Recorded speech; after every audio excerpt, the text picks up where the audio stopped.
Chapter 11, and to all a good night. Although I almost missed the last 2 Christmases, this one I knew I'd miss. It's not that I wanted to, I'd never want to, but something had to be done. I couldn't keep watching my family hurt so much and not do a damn thing about it. Sarah may not understand it first, but she has our neighbors and our friends. I know she won't be alone.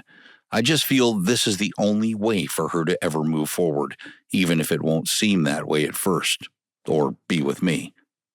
I've seen so clearly that life can be full of betrayal, heartbreak, and broken promises. But I've also learned that death never lies. It doesn't pretend to be something it's not. With death, you know where you stand. You don't wake up wondering who's going to get sick next, or who you're going to disappoint. Like I said, death gets a free pass, and now I feel that's a pass I must take. Christmas was still a week away, and I knew that with it being so close, what I was getting ready to do would almost seem cruel. But just like the doctor said when they told us we had to be just as aggressive as the cancer, in my case, I have to do that with the bill collectors too. Since that's the case, something has to be done sooner rather than later. The night before what I somewhat sarcastically nicknamed my exodus, I did what I have done so many times. I sat on the porch swing again. To my shock, and for the first time since he'd returned, the watcher wasn't anywhere to be found. He wasn't on the lower hanging branch of that old oak tree, and he wasn't flying around anywhere. I almost wanted to call Dan to see if Buddy could come over, but I thought that would be a little too odd of a request, so I just sat there by myself, thinking that even the animals have given up on me now. I was in a war, so the how was never going to be a problem. I just had to muster up enough courage to decide about the when and the where. That is, if you could call those kinds of thoughts courage.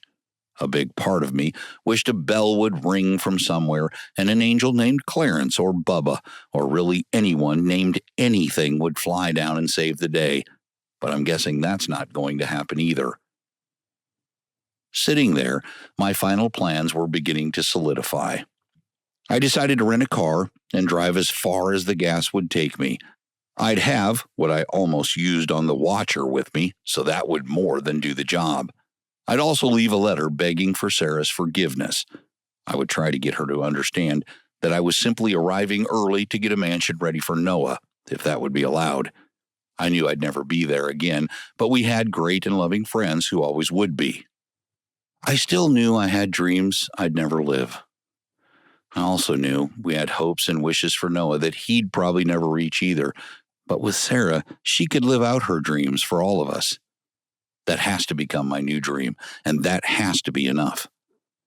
When Sarah asked why I rented a car after I got back later that night, I told her it was for a job I had to do, and whether I liked it or not, that was the truth. The next morning, we woke up to the neighbors visiting earlier than usual, and they stayed a little longer too. I didn't think I was on any kind of schedule for my exodus, so I just enjoyed their company as much as I'd allow myself to. We mostly talked about this or that, nothing too deep, but more or less just small talk to pass the time. Dan told us his family had been praying for us, and then asked if they could pray for us there in our house. My experience with prayer had been a little less than productive, and if they'd been praying for us, I figured theirs probably was going to be too. But I didn't want to be rude to such great neighbors, so we prayed. As we all bowed our heads, Sarah reached over for my hand again. I thought I was going to break down. Not from the prayer itself, but from knowing that would probably be the last time I'd feel her soft skin. We both listened quietly and took in as much of the prayer as we could. Once Dan finished, I looked over at Sarah and once again saw that painful smile that I'd seen so many times over the past year. I knew I didn't want to do what I was getting ready to do, but I truly felt I was doing it for her.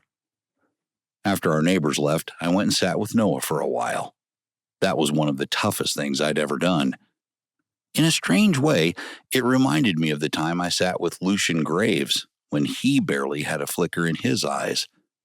Noah also seemed to be waiting somewhere between this world and wherever it is we go next. I put my head in my hands because I didn't want Sarah to hear me sobbing from the other room.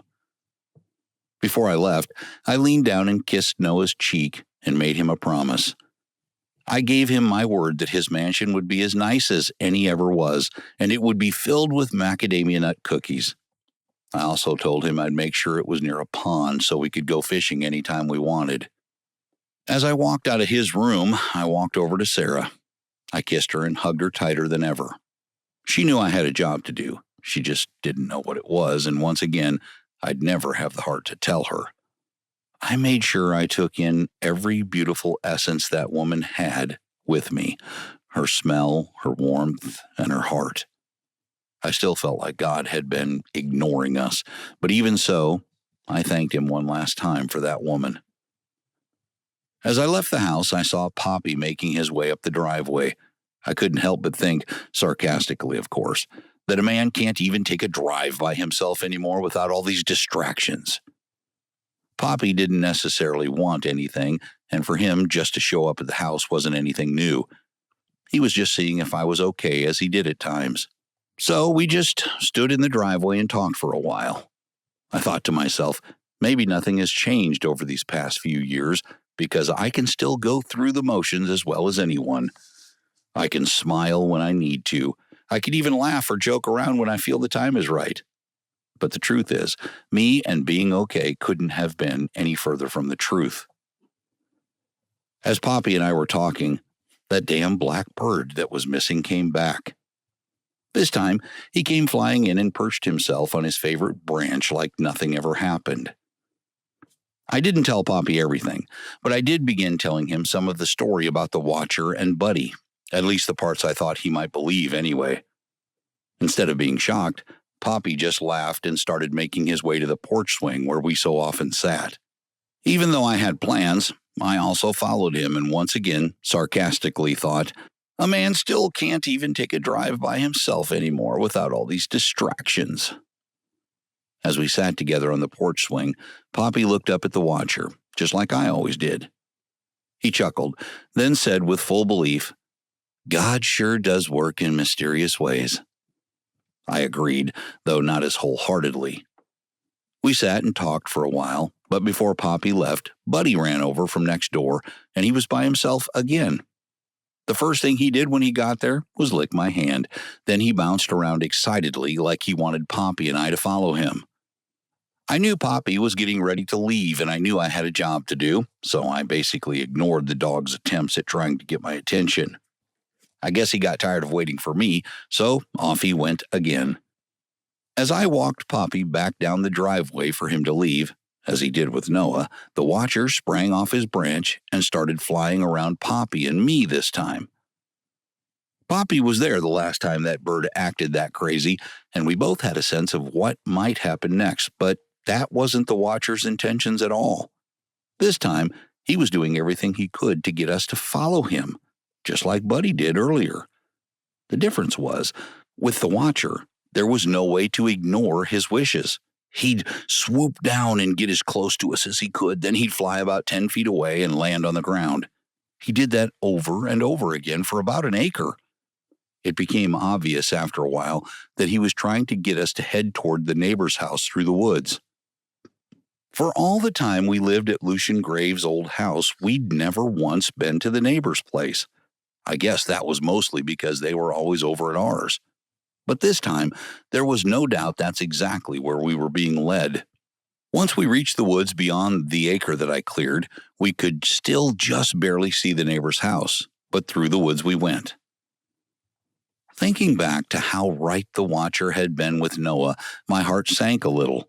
I couldn't help but think there maybe something was wrong with Nanny, Papa, Linda, or Dan, or maybe even all of them, especially after seeing those two animals act the way they did. When we finally made it all the way to the house, the Watcher landed on a post on the front porch of their house, and Buddy was nowhere in sight.